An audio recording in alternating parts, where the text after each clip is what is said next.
All mother sentient beings limitless as the sky, especially those enemies who hate me, obstructors who harm me, and those who create obstacles on my path to liberation and all-knowingness. May they experience happiness and be separated from suffering.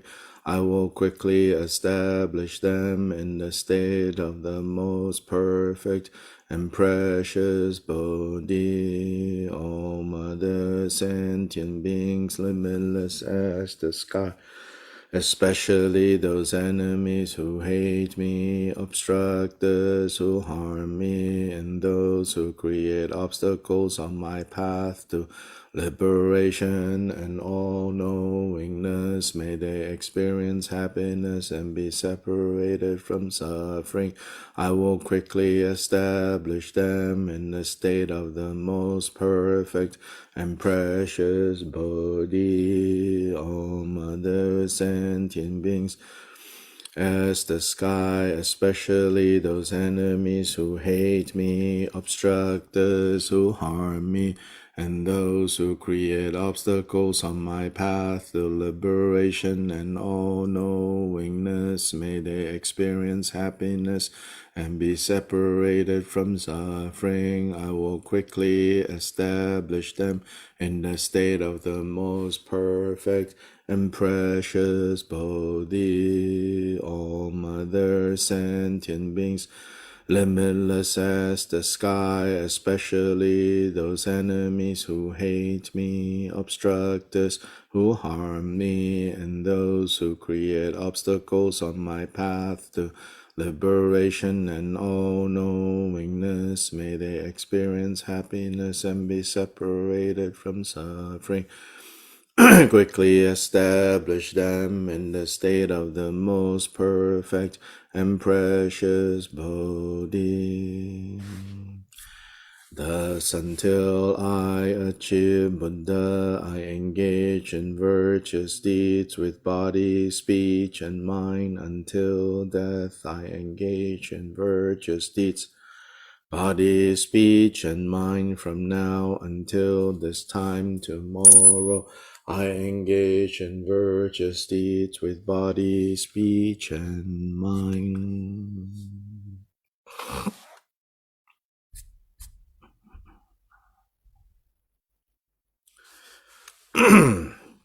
The fourth session, Guru Yoga, page 1. Ma nam khadang nyampe senchen tamche lama sanje rinpoche la kyabsu jivo choje sanje drove gunla sowa depso lama ose chogi kula kyabsu jivo choje sanje drove gunla sowa depso lama luncho sobe kula kyabsu jivo choje sanje drove gunla sowa depso Lama tuje drube gula gyabso jivo joje sanje drove gunla soba depso kushi dhani lama la gyabso jivo joje sanje drove gunla soba depso ma nangkadang nyampe senchen tamche lama sanje rinpoche la sowa gyabso jivo joje sanje drove gunla soba depso lama ose chugi kula so gyabso jivo joje sanje drove gunla sowa depso lama loncho sobe gula gyabso jivo joje sanje drove gunla sowa depso Lama tuje drube kula gyabso jivo joje sanje drove gunla sowa depso kushi dani lama gyabso jivo joje sanje drove gunla sowa depso ma nam kadang nyambe senchen tamche lama sanje rinpoche la Kyabsu jiva choje sanje drove gunla sowa depso lama ose chogi gula sowa Gyabso Chivo Joje Sanje Drove Gonla Sowa Depso Lama Lonjo Zobe Gula Gyabso Chivo Joje Sanje Drove Gonla Sowa Depso Lama Tuje Trube Gula Gyabso Chivo Joje Sanje Drove Gonla Sowa Depso Kushi Dani Lama La Gyabso Chivo Choje sanje drowe gonla sowa them song. Manang kadang nyambe senchen tamche dewa dang dewe gyudan tempara gyurje tungyao dang tungyao ki gyudang dewa gyurje tungyao me pe dewa dang me dewa gyurje nedeng chadang nidang dewe dang nyong lan nepara gyurje manang kadang nyambe senchen tamche dewa dang dewe gyudan tempara gyurje tungyao dang tungyao ki gyudang dewa gyurje Dunga mepe dewa dhamme dewa gyurje nering chadang nidang dewa tanyong anapra gyurje Manang kadang nempe senchen tamche dewa dang dewa gyundan tempara gyurje dungyang dang dungyang yi gyudan dewa gyurje dungyang mepe dewa dhamme dewa gyurje nering chadang nidang dewa tanyong la nepra gyurje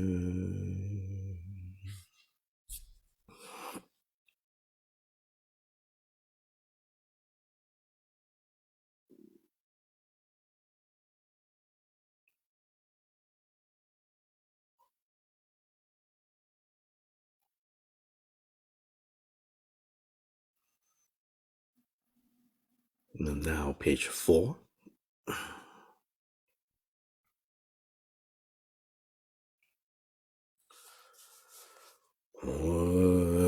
Ichunam ranshing migme tumpe ngam pema dhani bamgi ten tengi oba rangsem bammar oba yung gyule rangni jesen dorje nyaujo mar kundok marmo de don se obar choshe jinzu namge dongla se Chungse Shadan Jade Pemdado Namta Yesu Pasha Nabo Zen Chudu Shunsu Nubur Dewa Ge Chagyang Adam Meto Godringin Chaye Doje Digu Namgar Jare Yompe Do Tra Deve Deduro Chendu heru ka pe ka tang chang ye kum yong kyang kyu trong che pe gar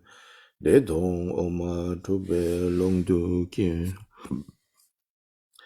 de ye u su za je zer ong e long seng ge lang chen ta jo ma ja dang ka ding gi te te ren chen de ye ding Kurve kyompan peme gisaru chadrang mumba sewa ninde kar yenla dunden dorje changwang tu tongni shera pachin cho tsok sung topchung awa sope sanje gun Konjo kundu jikten sumgi gun Tempe ngada gyawa rinchen pyo Dujara getse choku girme shao Longku tsendan peche pembarwa Chuku karma danden sebo bar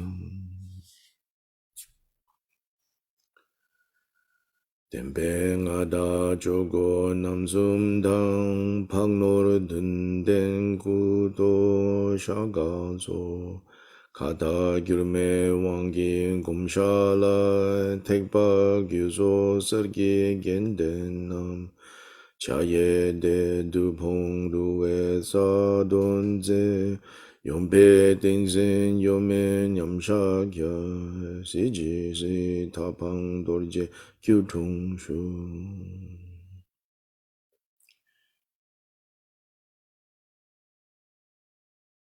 Ye ye yon tridam pedete chire singo bodhi sadani Kunjorana gelon chalo chen Chani shade beme dong pozen Yondu jambe zara bangu Chuki dhagpa sumden gelon su Doje dilzen bemar bojang Nike gata girme gumsha so Chile dumar jude rogar zing Kyagar dube lopon gechunga Sing del kagyu dubto gyazo koro Chodang chok tsam tenzin tang metim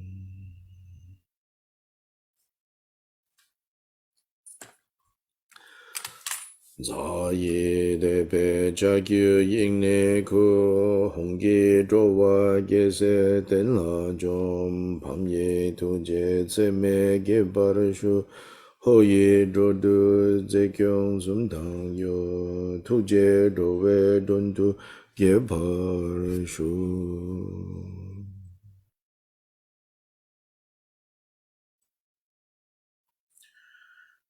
Desum dungwa drapo kucha se peden lama kushi wanchu la dhalu nga yi chi nang sen sum ki ngo po dungu jobe jesu bu choja choje choba rang shin chi Tadra ronyam je bor bulag na jaso dewe ngadu zedu so Teksun damse nyamcha tolo sha namdara ze cho rinle je irang Dujar zampe joko korwa go korwa matong bardu sukpar so Dusum gezo dowe don tu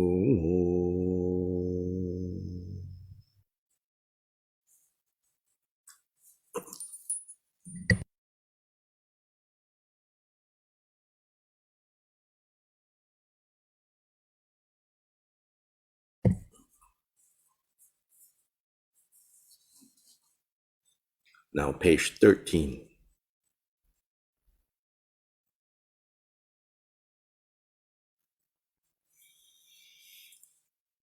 I supplicate you, the Dharmakaya, great Vajradhara of the sixth family. I supplicate you, the 85 Indian mahasiddas. I supplicate you, Tili Prajnabhadra.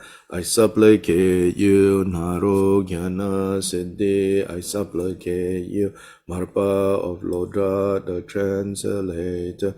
I supplicate you, Milarepa Dorje. I supplicate you, Tao Shanu of Dapo. I supplicate you, the three Siddhas of Kam. I supplicate you, Dorje Gyalpo of Phagdu. I supplicate you, Jigten Sumgon. I supplicate you, Supreme Refuge, Jigten Sumgon.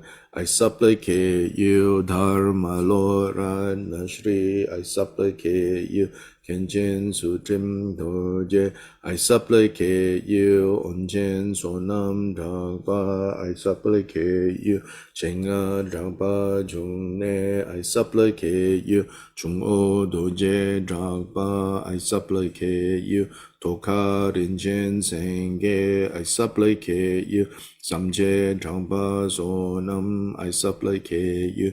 Chuni Dorje Rinchen, I supplicate you.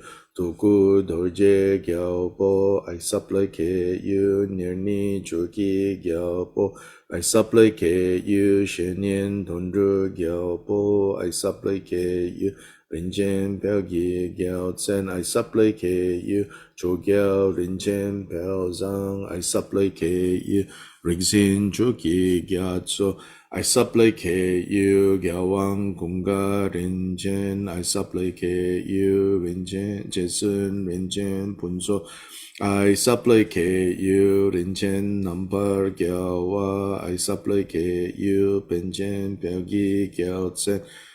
Supplicate you, Chole number Gyawa. I supplicate you, Chungme Chogyao Punso. I supplicate you, Drupchen Dashi Punso. I supplicate you, Jason Gonjo Rinchen. I supplicate you, Rizin Jogi Drakpa. I supplicate you, Gonjo Tenen Namja. I supplicate you, Gonjo Tenle Sangpo. I supplicate you, Trinle Dundu Chogyao. I supplicate you, Gonjo Tenzin Rodu. I supplicate you, Tenzin Chuki Nima.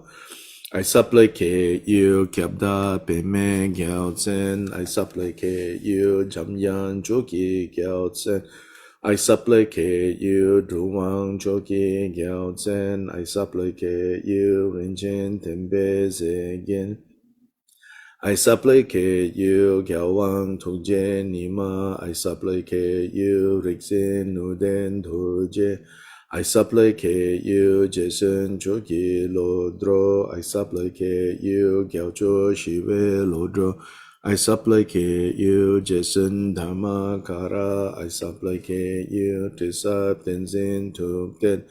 I supplicate you, the dark, O God, you protectors of wandering beings. I supplicate you, my kind root Guru.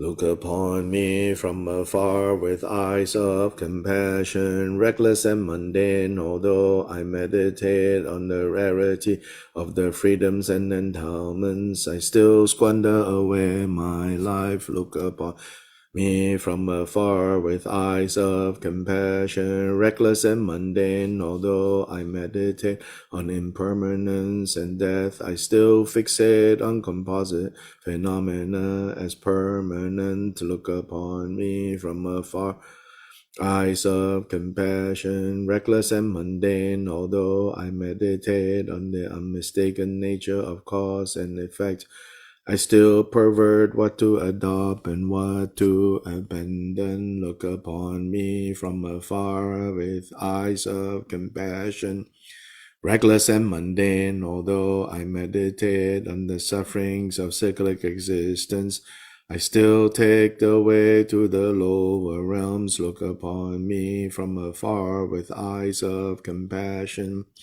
reckless and mundane, although I safeguard the vows of individual liberation, I still lack renunciation and the determination to be free. Look upon me from afar, eyes of compassion, reckless and mundane, although I meditate on all wandering beings as I still have bias attachment to friends and aversion for enemies. Look upon me from afar with eyes of compassion, reckless and mundane, although I cultivate loving kindness and compassion, I still hold on to envy and enmity. Look upon me from afar with eyes of compassion, reckless and mundane, although I cultivate aspiration and action bodhicitta, I still focus only on my own welfare. Look upon me from afar with eyes of compassion, reckless and mundane, although I meditate on my body as the deity's exalted form, I still cling to ordinary perception. Look upon me from afar with eyes of compassion, reckless and mundane, although I have counted the mantras to be recited, I still waste away my life force. Look upon me from afar with eyes of compassion, reckless and mundane, although I cultivate the samadhi of moon in the water, I still solidify things as real and substantial. Look upon me from afar with eyes of compassion, reckless and mundane, although I conclude by dissolving in the subsequent stage, I still purify and confess superficially.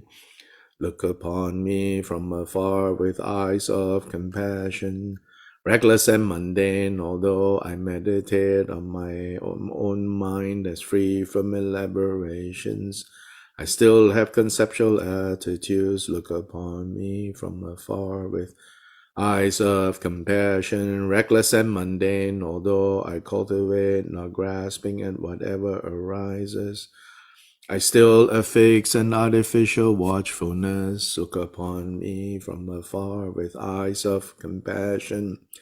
Reckless and mundane, although I meditate on resting freely in the natural state, I still amplify artificialities. Look upon me from afar with eyes of compassion. Reckless and mundane, although I meditate on unity beyond conceptions, I still get carried away by the masses of likes and dislikes. Look upon me from afar with eyes of compassion. Reckless and mundane, I supplicate you who are my refuge and protector in this and all other lives. Physician who removes the chronic diseases of samsara. Hero who vanquishes the enemies that are afflictive emotions. Sun which dispels the darkness of ignorance. Moon that protects from the heat of suffering. Jewel which fulfills all our needs and desires. You, Guru, who are all-inclusive and all-sufficient, I supplicate you from the depths of my heart with compassion, swiftly heed me. Effortlessly bestow your blessings, grant me now and on this seat the naturally accomplished feast of the two benefits. I am endowed with both merit and devotion. Do not leave my hopes unfulfilled. Don't cast away my devotion in vain. Don't let my supplications vanish unanswered. Don't be indifferent with your compassion. Refuge and protector in this life, in the intermediate state and beyond. Whatever occurs, joy or sorrow, good or bad, only you are my hope. Look upon me with eyes of compassion. You alone are my hope.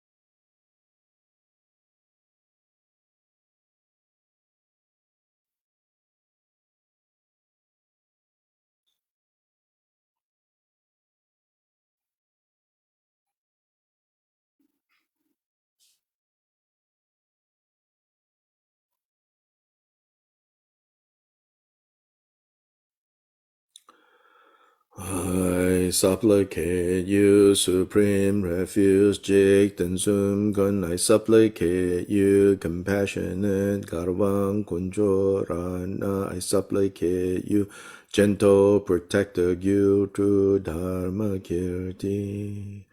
I supplicate you, supreme refuge, Jigten Sumgon. I supplicate you, compassionate Garvang Kunjo Ratna. I supplicate you, gentle protector, Gyudru Dharma Kirti. I supplicate you, supreme refuge, Jigten Sumgon. I supplicate you, compassionate Garvang Kunjo Ratna. I supplicate you, gentle protector, Gyudru Dharma Kirti. I supplicate you, supreme refuge, Jigten Sumgon. I supplicate you, compassionate Garvang Kunjo Ratna. I supplicate you, gentle protector, Gyudru Dharma Kirti. I supplicate you, supreme refuge, Jigten Sumgon. I supplicate you, compassionate Garvang Kunjo Ratna. I supplicate you, gentle protector, Gyudru Dhammakaya. I supplicate you, supreme refuge, Jigten Sumgon. I supplicate you, compassionate Garvang Kunjo Ratna. I supplicate you, gentle protector, Gyuntrun Dharma Kirti. I supplicate you, supreme refuge, Jigten Sumgon. I supplicate you, compassionate Garwang Konjo Ratna. I supplicate you, gentle protector, Kyutru Dhamma Kirti. From this life onward until awakening is reached, other than the three of you, you victors, father and sons, I have no other home. Don't lose your compassion and give up on me. As there are none like you, kings, you victors, father and sons, you are all that I need, my only hope and reliance. I supplicate you with fierce and strong devotion from the utmost depths of my heart. Without delay or indifference, look upon me with your eyes of primordial wisdom. After this life, while I am in the intermediate state, draw me out with your hook of primordial wisdom and compassion.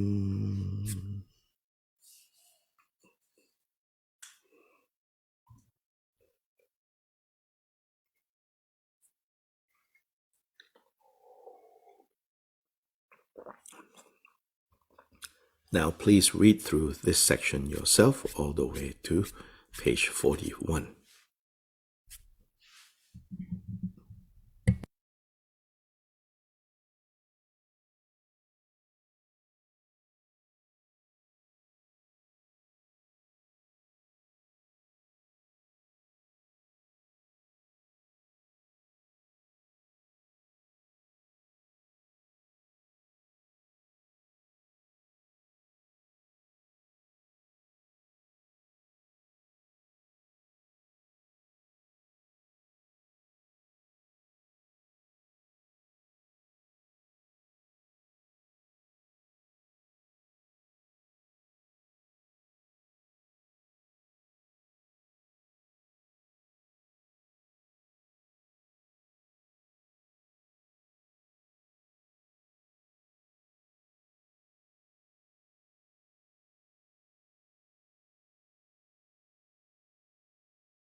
Thus are these three victors, father and sons, the gathering and embodiment of the ocean of God, you gurus and siddhas and all idams, Dakinis and dharmapalas with wisdom, knowledge, loving compassion, exalted activities, and protective powers.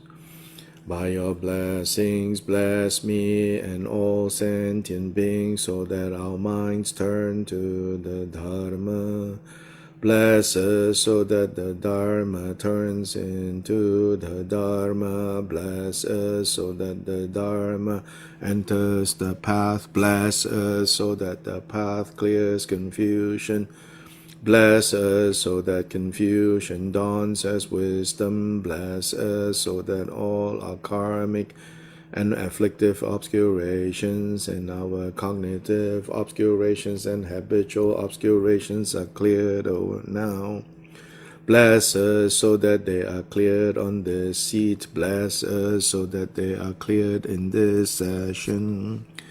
Bless us so that our mind streams are cleansed. Bless us so that our mind streams are fully liberated. Bless us so that we are liberated now. Bless us so that we are liberated on this seat. Bless us so that we are liberated in this session. Bless us so that the Supreme Samadhi arises unmistakably in our mind streams. Bless us so that it arises now. Bless us so that it arises on this seat.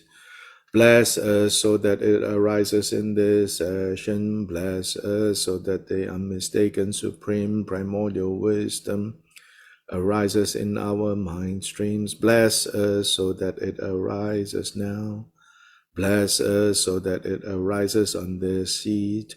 Bless us so that it arises in this session.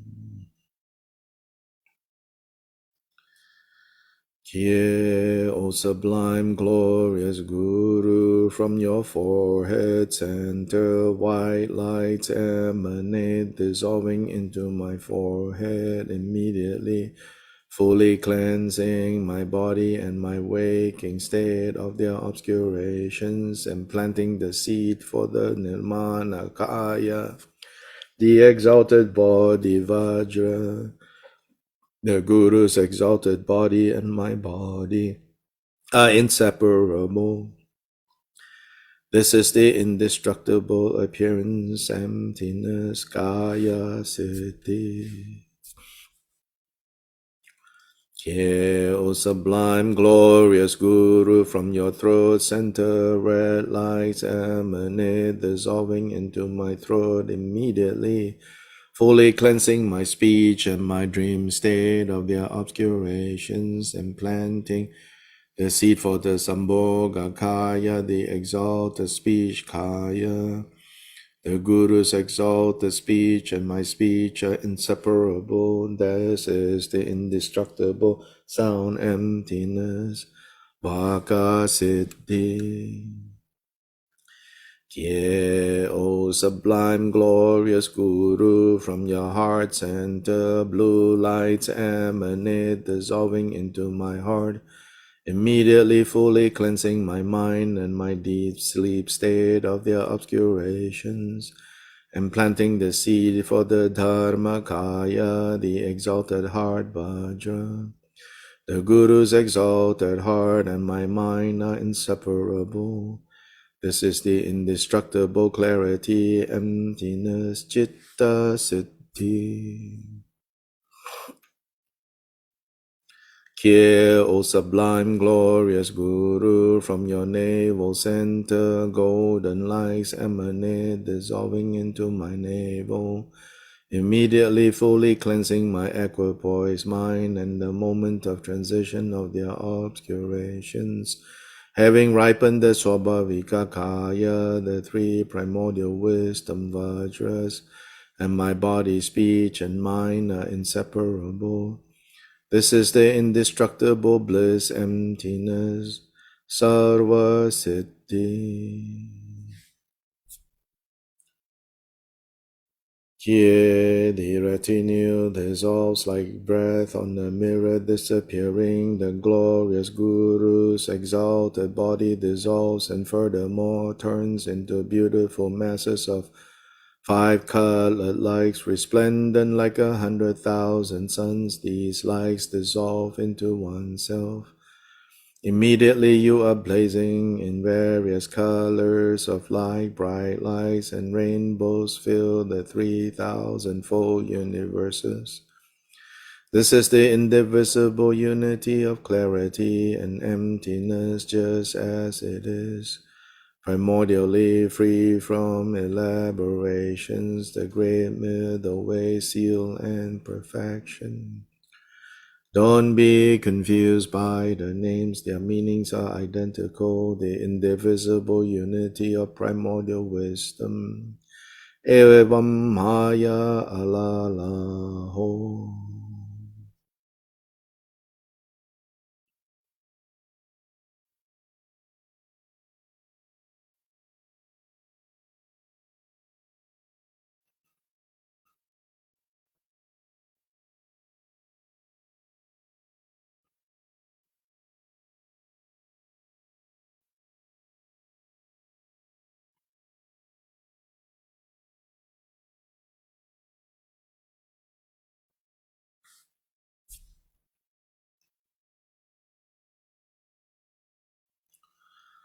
By the virtues collected in the three times by me and the entirety of samsara and nirvana, may I and all sentient beings quickly attain the unsurpassed, perfect, complete, precious Bodhi.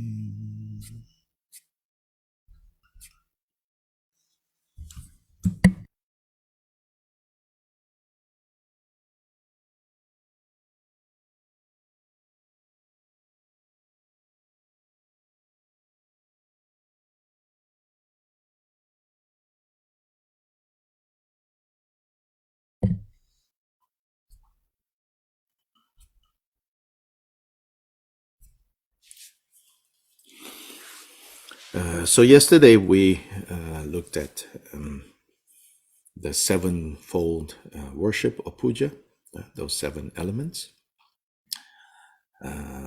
So we are now at page 13.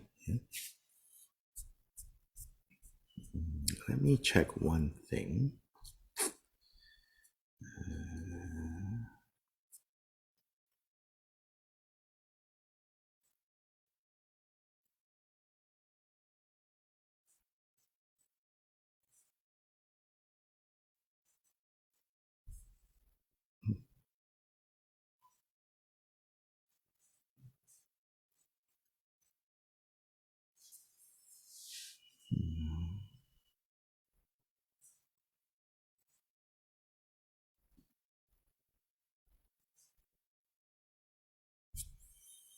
Mm,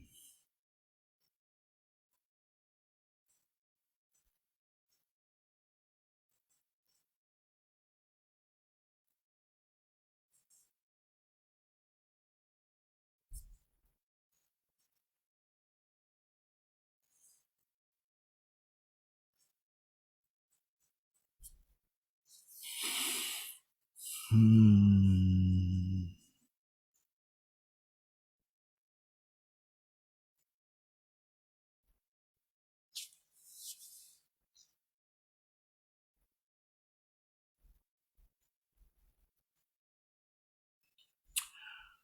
If you look at page 4,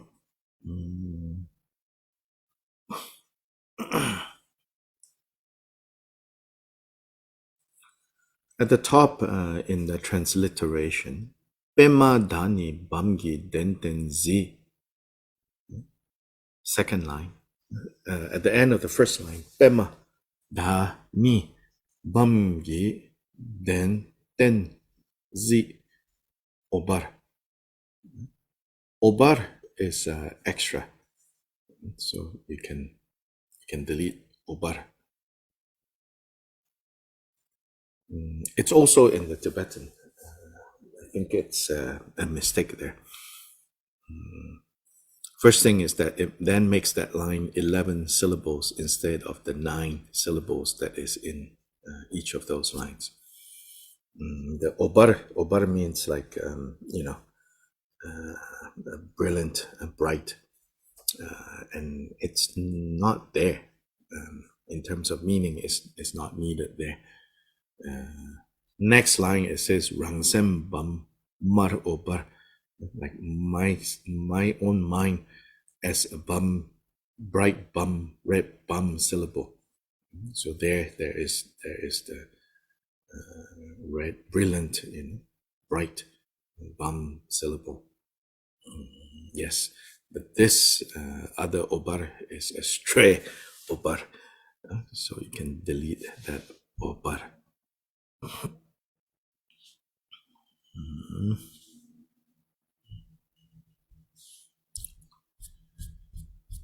So anyway, let's come back to now page 13.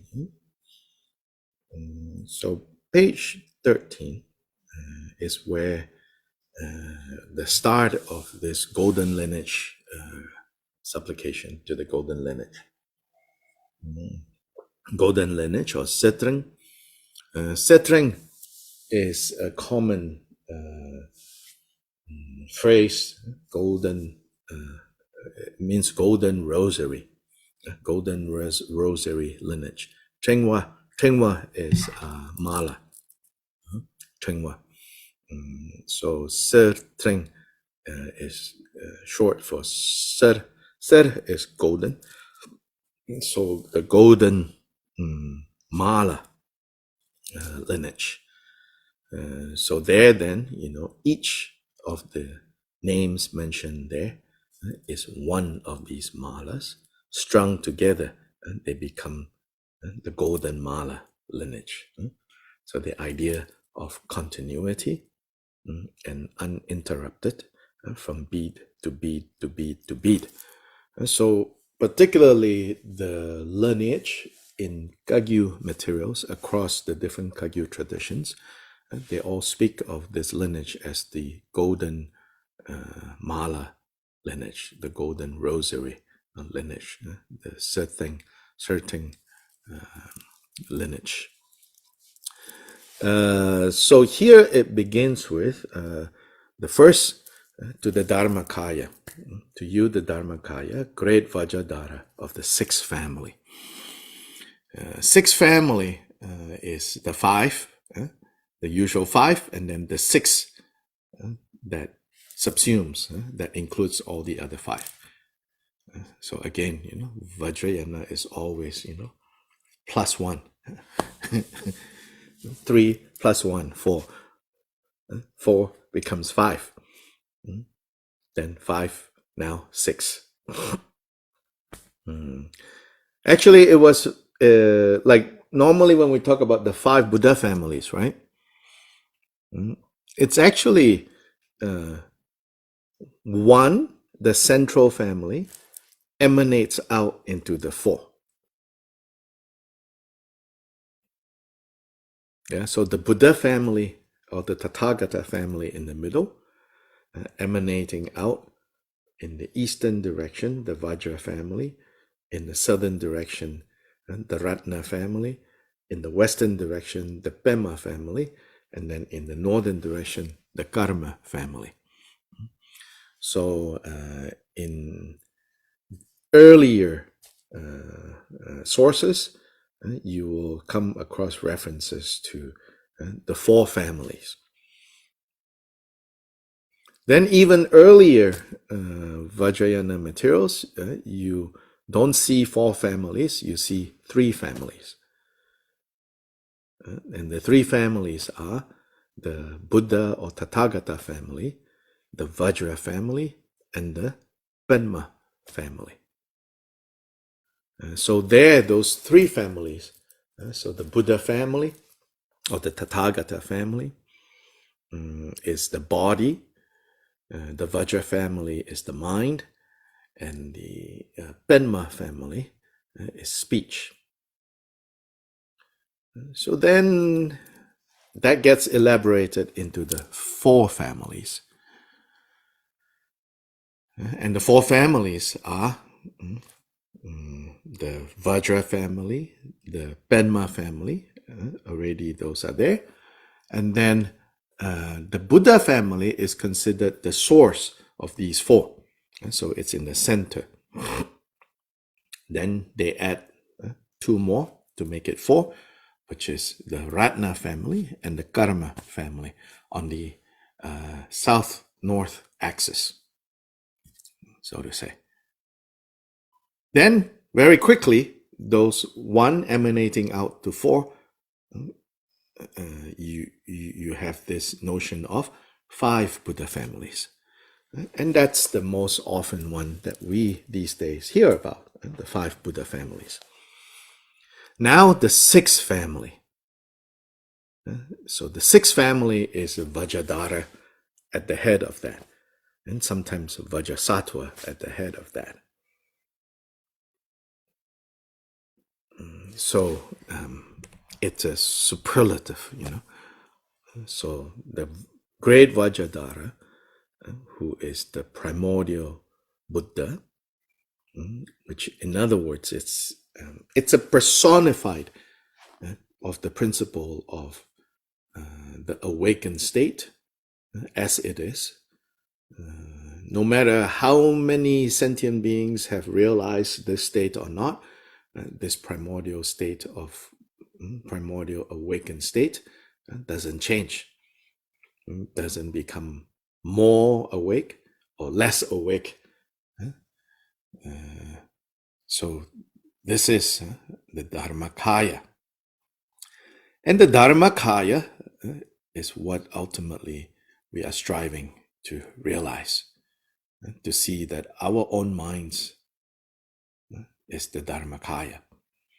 And this is also the ultimate guru that we are striving to realize, the Dhammakaya.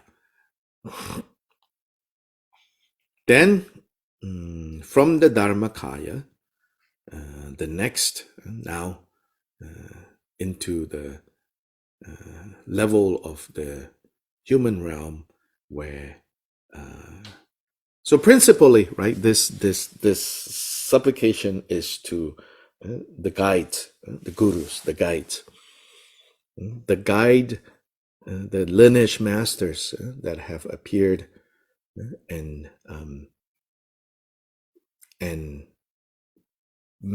because of them, we now have the Dharma that we practice. So going back to the origins, the primordial Buddha, Vajradhara, then from there, the 85 Indian mahasiddas. Now, this is sometimes called the short lineage.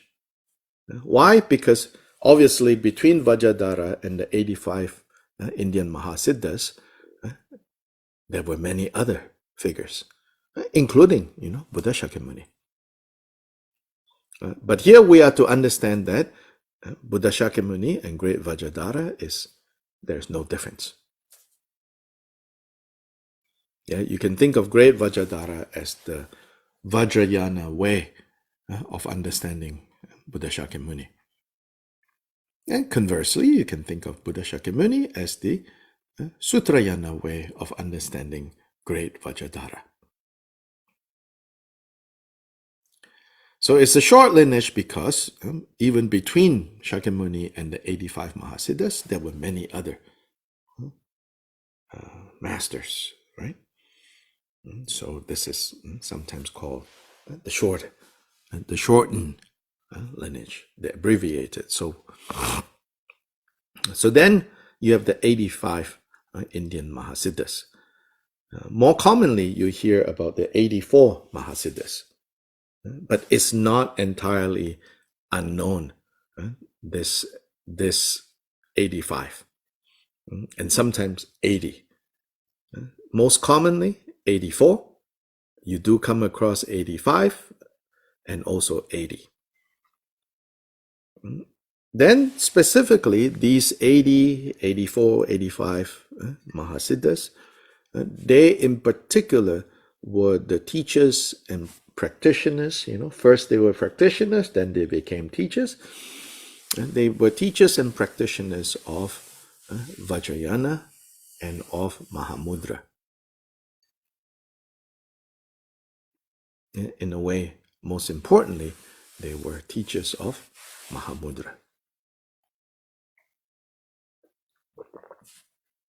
So sometimes it's also said that this golden mala lineage is the mahamudra lineage,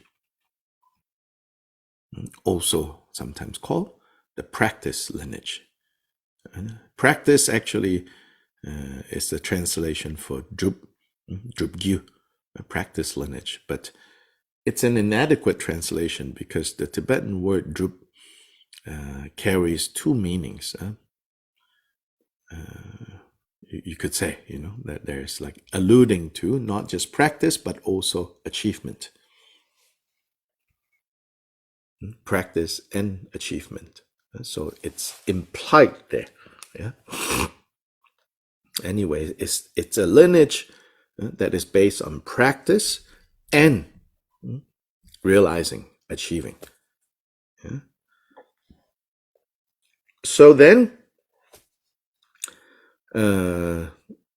among the 85, two names are highlighted here because they most directly relate to what Marpa. So the connecting point next is going to be Marpa. So here, the 85 Indian mahasiddas, we are still in India. Then in particular, among those, Tili Prajnabhadra, which is commonly known as Tilopa. Tili Prajnabhadra, commonly known as Tilopa. Tilopa was a Bengali master. So he lived in western India, in what is now Bangladesh, actually, in the area known as Chittagong. If you look up Chittagong, in that area, it's said that Tilopa came from there.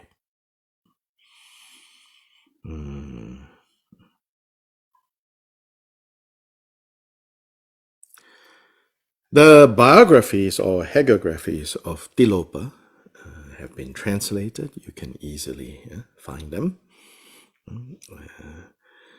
Now, what is significant about Tilopa is, so on the one hand, in terms of the long lineage, of course, he earlier in life, first became a monk, and then later in life, he even left monastic life and became an itinerant wandering teacher.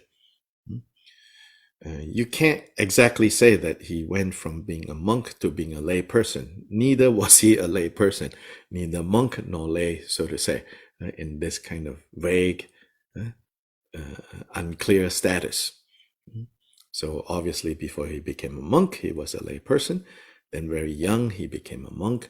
He became educated, trained as a monk. And then later he wandered forth,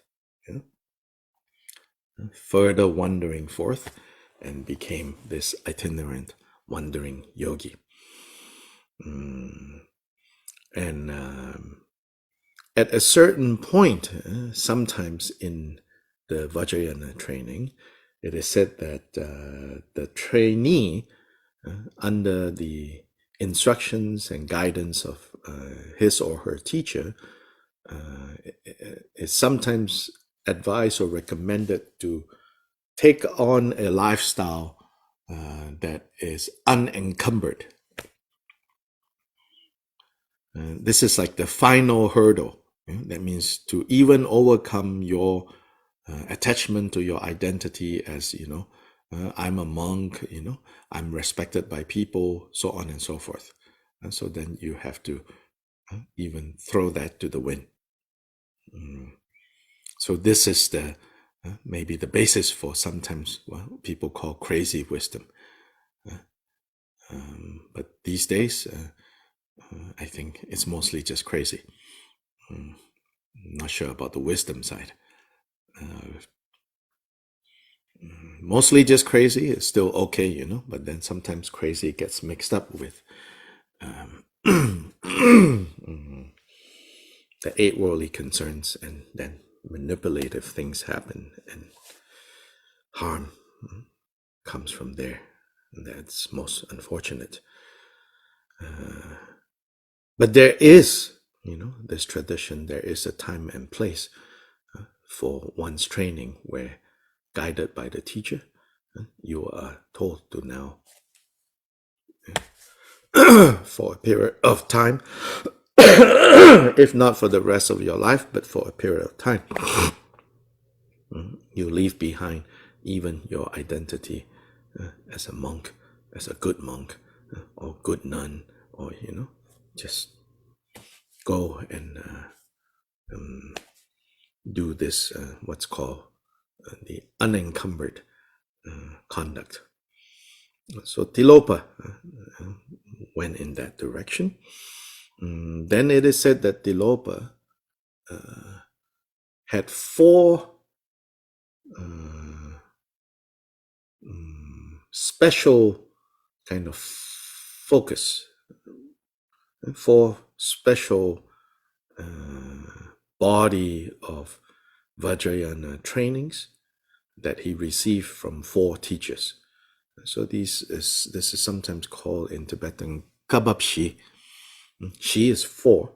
Kabab, it's like the instructions that have come down to him.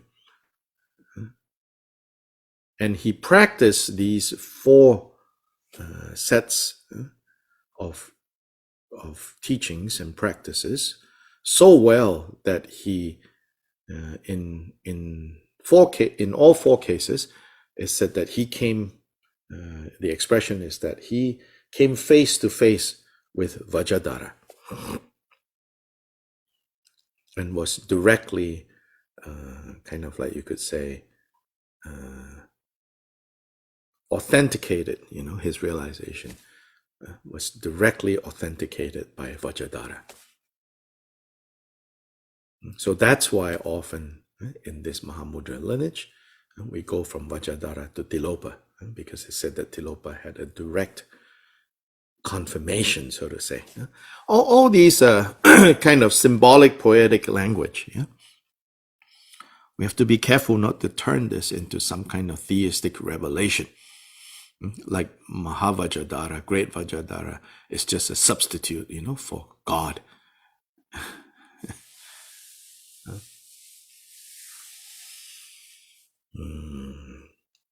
And these 4 sets of practices is the basis of what eventually, in the next generation under Naropa, turns into what we now call the 6 dharmas or the 6 yogas of Naropa. We're not going to go into the details of how the 4 became the 6, but you should understand, you should know that the kabab-shi, the 4 sets of instructions that Tilopa himself received from different teachers, different mahasiddas, both male and female, actually,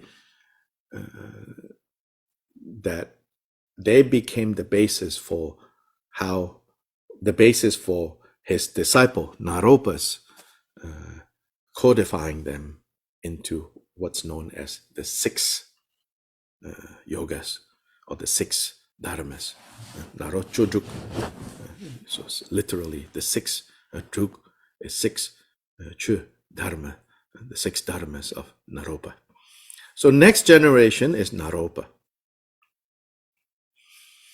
Naropa came from Tilopa, I think, came from somewhat, you could say, in terms of Indian society, a rather lowly, kind of class-wise, rather lowly background, and also Tilo is derived from the fact that at some point in his life, his profession was a sesame oil presser.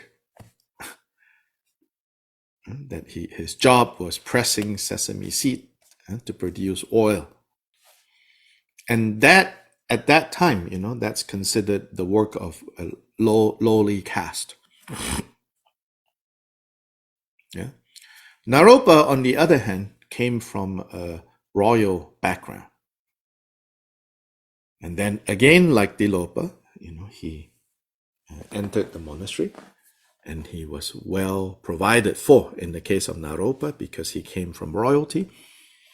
Then he studied, then became a great teacher, great scholar. In fact, he became one of they're known as gatekeepers, but they're not literally, guarding the gate, a symbolic name. It's almost like he's like one of the deans of Nalanda University, of which there were 4 main kind of professors, deans, not administrative deans. These are like 4 head teachers, and he was one of them. But I think the famous story of Naropa being confronted late at night by a mysterious Dakini, a fierce, mysterious Dakini that challenged him. to face the fact that although he was well respected and well regarded by everyone, in fact, his knowledge at that point was still theoretical and not, he has not realized, all this sophisticated theory and explanations that he was giving and getting recognized for. So then you could say Naropa had a midlife crisis because it was later in life, around midlife that, this encounter happened late at night. And so then he left Nalanda. That was his wandering off into this unencumbered, but more specifically, this mysterious Dakini told him, you go look for my brother.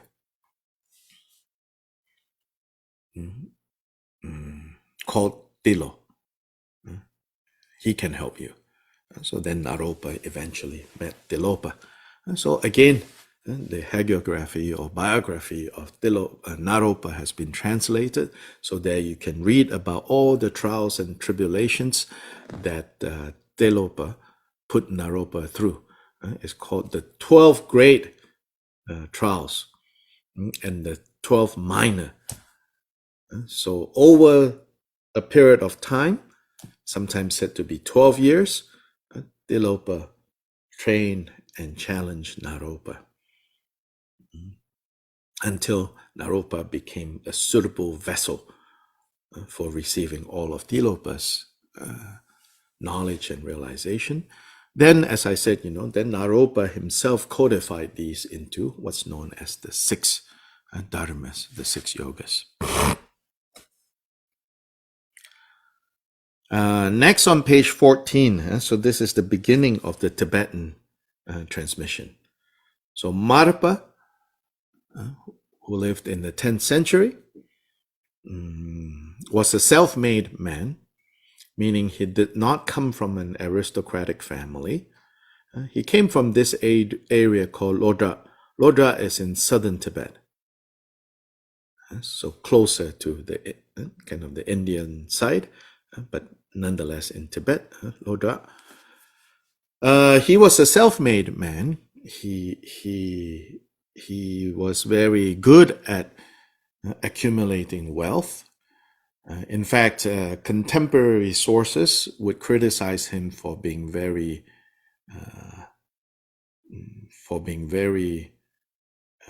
criticize / praise him for being a very shrewd entrepreneur businessman, and that he accumulated a lot of wealth, land, property,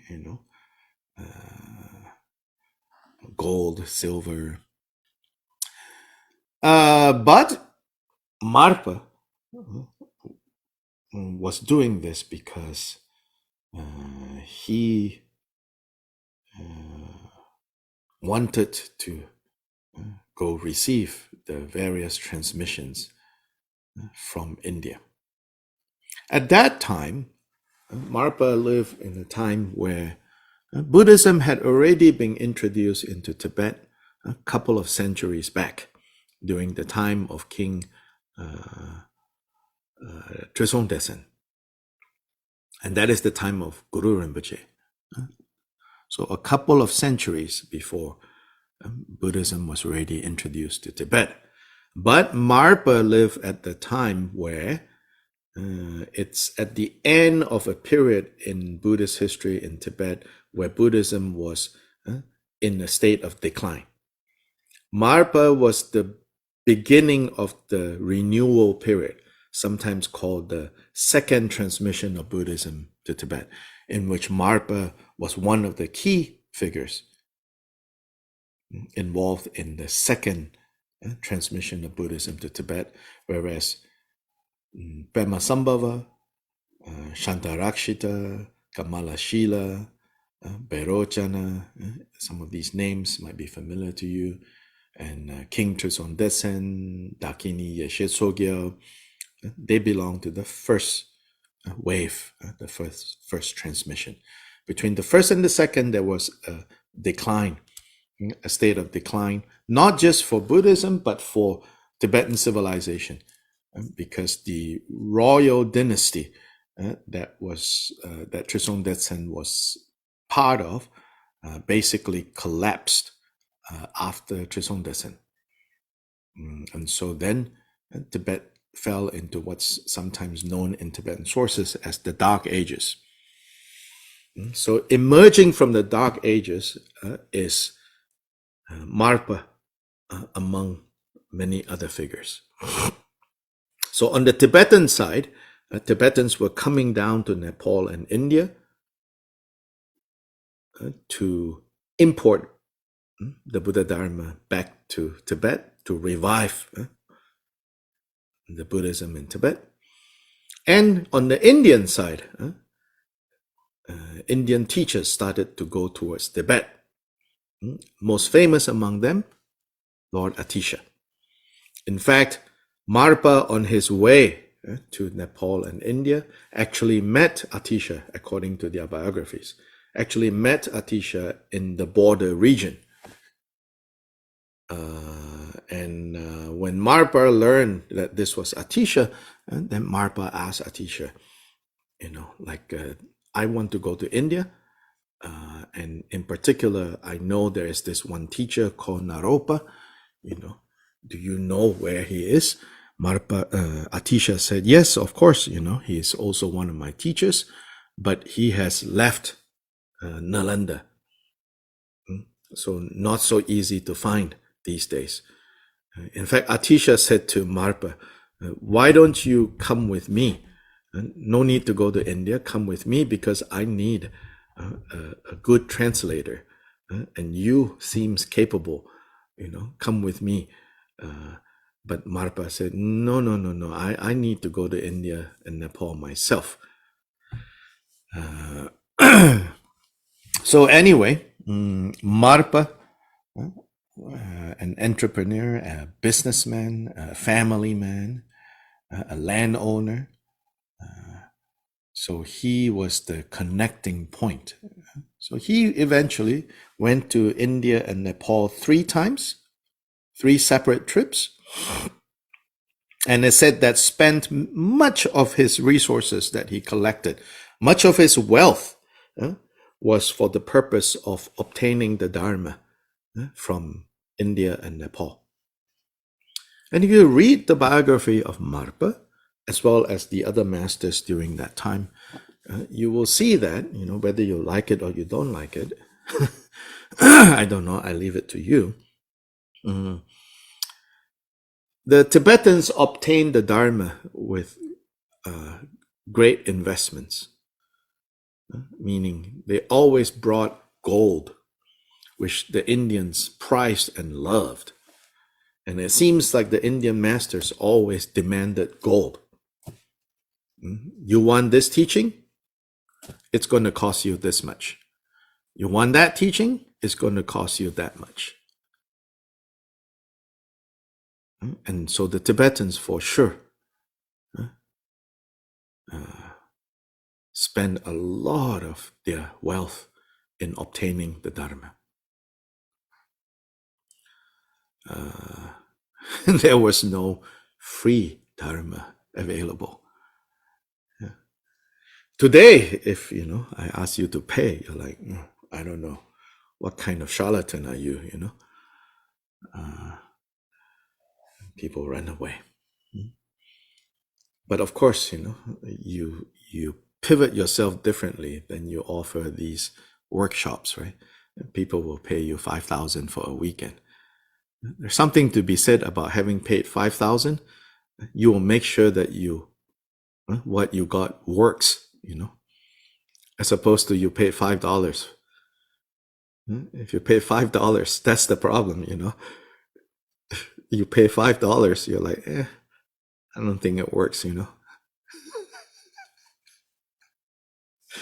So maybe those Indian mahasiddas understood, human psychology, or Tibetan psychology, at least at that point, if it wasn't obtained through hardship.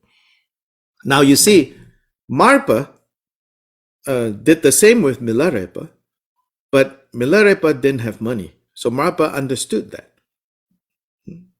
So Marpa created, so to say, right, a different set of circumstances, which also made Milarepa cherish what he got, which is easy come, easy go. Easy come, easy go. But what you obtain through hardship, you cherish. So that seems to be the psychology back then. These days, very hard, this method. I don't know. Sometimes they say sentient beings have no more merit. On the one hand, you could say sentient beings have a lot of merit, but we squander it into having a good life. So then we have no merit left to receive the Dharma and cherish the Dharma like the good old times. So then after Marpa, then Milarepa, Milarepa Dorje, you all know his story very well. And then the next generation, Dao Shonu of Dakpo, that is Gampopa, Gampopa's name. Dao Shonu. Dao Shonu is Chandra Prabha Kumara. It's a translation of a Sanskrit name, Chandra Prabha Kumara. Shunu is Kumara. Dao is moonlight, which in Sanskrit is Chandra Prabha. Chandra Prabha Kumara. Chandra Prabha Kumara is a figure, a bodhisattva figure, that appears in this sutra called the Samadhi Raja Sutra. And in the Samadhi Raja Sutra, or the king of Samadhis, Samadhi Raja, in the Samadhi Raja Sutra, it is said that the Buddha prophesied, the Buddha predicted the appearance of Gampopa in the northern snowy lands. And so Gampopa is said to be the reincarnation of this bodhisattva in the Samadhi Raja Sutra. As it turns out, the Samadhi Raja Sutra is an important source for Gampopa's mahamudra tradition. So that's the connection why this name Dao Shonu of Dakpo.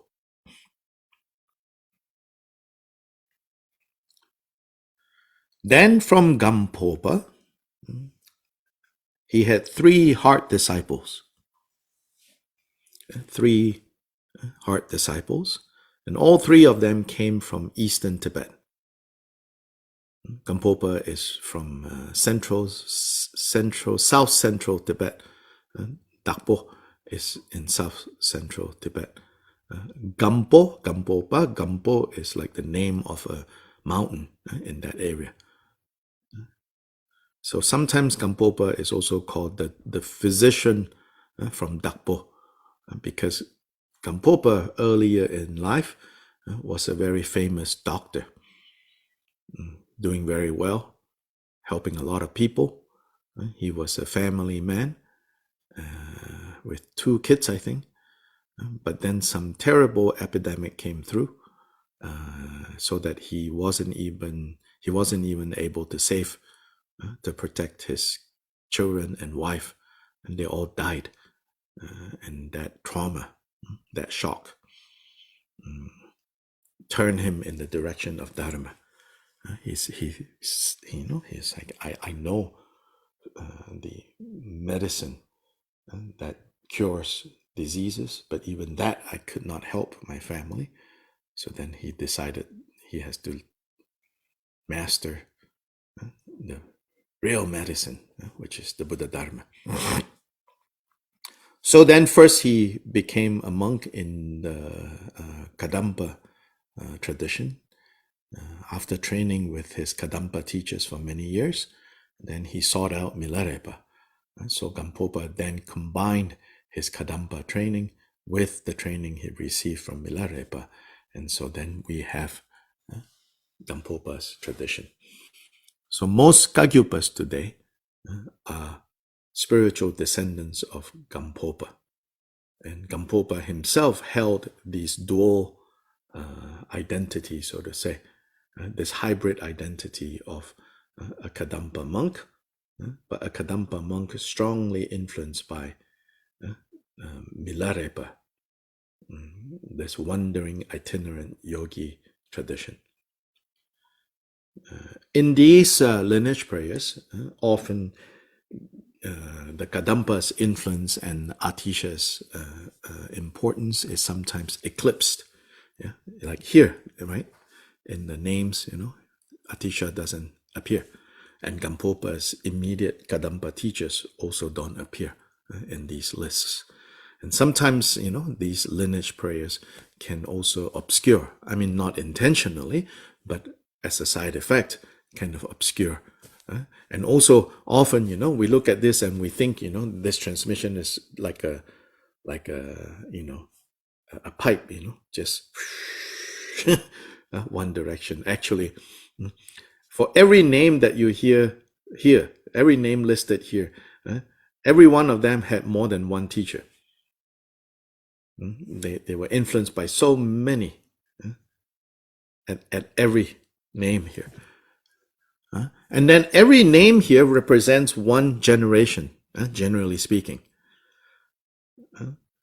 Represents one generation. Again, within that generation, it's not as if, that name there is the only person that is of note. In fact, many other names, many other individuals of that generation who may be just as accomplished and in some cases maybe even more accomplished. But for whatever reasons, the lineage didn't get traced through them. For example, in this list, later after Jigten Sumgon, right?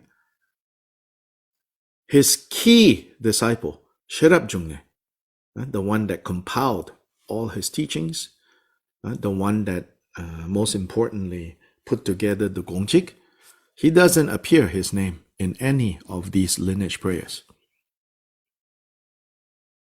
Yeah, there's no doubt, I think, in his lifetime, he was the most important disciple, but his name appears nowhere here. Yeah.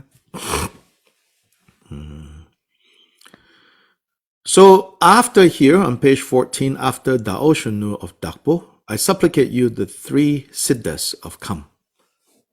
So these are the 3 heart disciples of Gampopa, and they come from Kam, which is this region in the east, that the eastern border of Tibet and China, in this area.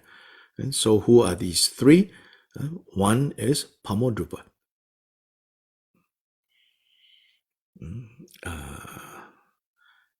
Second is the Dusum Kempa, the first Karmapa. Third is Seltong Shogum.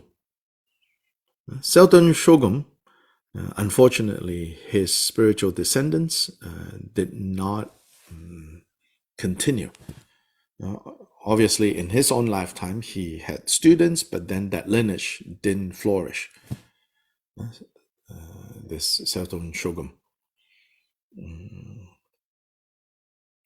In much later times, different Kagyu monasteries, when the phenomena of recognizing tukus became institutionalized. Tukus, the Tibetan word tuku is actually Nirmanakaya in Sanskrit. But in Tibet, tuku is also an institution. So the institution of tukus in Tibet is based on the Indian idea of Nirmanakaya, but the institution has a lot of elements, that has not much to do with Nirmanakayas. Yeah. Anyway, in later Tibetan history, when this institution of tuku becomes the primary means of succession, and the primary means of like the transmission of charisma, of one teacher to the next generation, you can think of it that way. It's a device for, passing on the charisma of, some important teacher to the next generation, so that the interests of the monastery can be, held together after the death of some charismatic leader. You can look at it sociologically. I prefer to look at this tuku institution in more sociological terms. Spiritual tukus exist, of course, but they don't need necessarily any recognition, any throne, any letters, all of that. They are who they are, and they are doing good in the world. The spiritual Nirmanakayas. As for the institution of tukus, I think understanding the social, political, and historical circumstances can help us better understand what is all this tuku stuff. But, many of us like magic. So we like to hear things like, this person is the reincarnation of that person, and the reincarnation of that person, and the emanation of this Buddha and that Buddha. Then we get very excited, It's like walking around with Jesus. Ooh, Who doesn't want to walk next to Jesus, right? Anyway, in later times, Seltong Shogam, right? This third disciple, different monasteries, because his lineage died out, then different monasteries grab his name and recognize kids and say, oh, this is the reincarnation of Selton Shogam. Yeah, so like monasteries, will research, ancient names and look around and see, has anyone claimed this guy? And so, nope, okay, we'll claim this one. So then, I think today there are at least maybe 2 different kind of tuku lineages of Selton Shogam. But Selton Shogam's spiritual legacy mostly gone. Yeah. Phagmodrupa's spiritual legacy continues, through the Drikung Kagyu, through Drupa Kagyu, through Taklong Kagyu.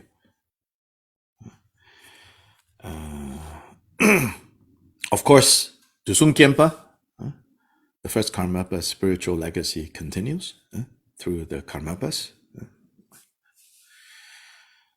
So those are the 3 siddhas of Kam. Then, among the 3 siddhas of Kam, the main one for our purposes is Dorje Gyalpo or Phagdu. That is Phagmodrupa. Phagmodrupa's Dharma name is Dorje Gyalpo. Dharma Raja in Sanskrit. Gyalpo means king. No, not Dharma Raja. Vajra Raja. Dorje Gyalpo. So I supplicate you, Dorje Gyalpo of Phagdu. That's Phagmodrupa. The next 3 names, they are the 3 names of the same person. Jitsen Dorje Gyalpo, Supreme Refuge Jigten Sumgon, Dharma Lord Ratna Shiri. These are 3 separate names of the same person, the founder of Drikung Kagyu. So maybe, right, to highlight his importance for us, for this practice, his 3 times. Dorje Gyalpo, Jigten Sumgon, Ratna. Ratna Rinchen was his ordination name. Jigten Sumgon is an epithet of actually Avalokiteshvara, which is protector of the three realms, the three worlds, the three realms. Jigten Sumgon. It's an epithet of Avalokiteshvara. Now, how Jigten Sumgon, or who we now most commonly call Jigten Sumgon, how he got this name apparently is because he had the habit of addressing his teacher, Phagmodrupa, as Jigten Sumgon. Kind of out of his devotion, out of his respect for his teacher. Every time he saw his teacher, he would address his teacher, "Oh, Lord Lord Protector of the three realms." In other words, saying, you are like Avalokiteshvara. You are the protector. Trelokyanata. So that name is in the name mantra of Jigten Sumgon. So daily when we start this, before we start, I play the chant by Khenchen Gondro Gyalsen Rinpoche of Jigten Sumgon's name mantra. So it's in there. Trelokyanata, which is Jigten Sumgon. So Jigten Sumgon, or Ratnashri, or Rinchen Pel, would address Phagmodrupa as, Jigten Sumgon. Then, at some point, Phagmodrupa said to him, to his disciples, "You are Jigten Sumgon."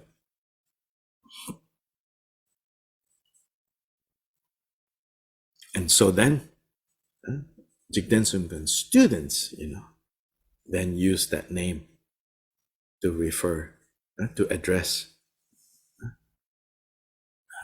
their teacher. So Phagmodrupa blessed Jigten Sumgon with this name, Jigten Sumgon. So that's how he got this name, Jigten Sumgon. Rinchen Pel, like I said, which is Ratna Shri in Sanskrit, is one of the names given to Jigten Sumgon during one of the ordinations that he received. So that's page 14, Jigten Sumgon. Then from there, Jigten Sumgon's spiritual descendants. Many of the names that will be coming up in the next chapter, so to say, are names of Jigten Sumgon's blood family, like nephews and grandnephews and great-grandnephews. Obviously, he didn't have a son or sons. And, to state the obvious, yes, these are all men. Is it that the Dharma can only be practiced and achieved by men? No. But this is the circumstance of Tibetan society, which, no surprise, circumstance of many societies until now. So then moving forward, let's see, if we can have not just the names of men, but the names of women, in such lineage prayers.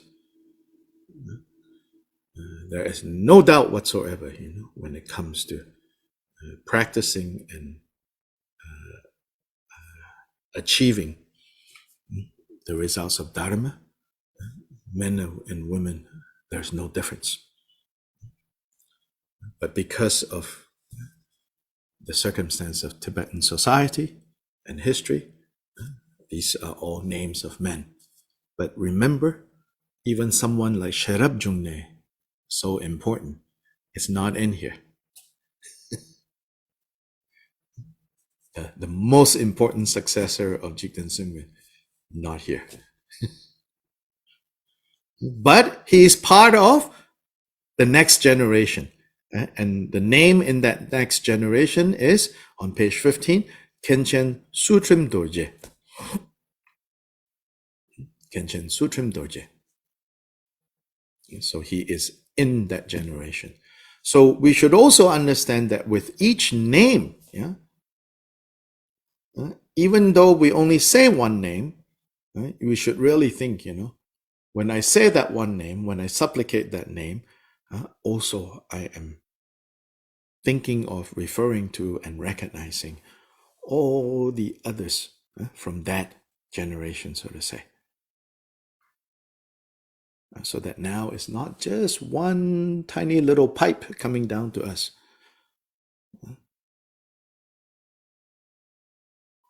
But the whole great Niagara Falls size water coming down.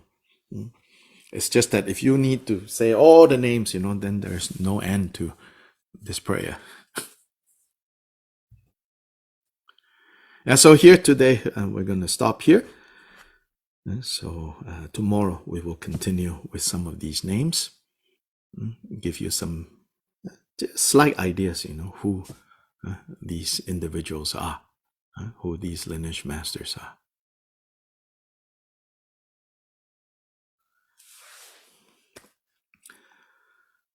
Chanchu Semchu Rinpoche Ma Gyalpo Nam Gyalpo Gyalpo Nyampa Mepa Yang Gone Gong Du Belwar Shu.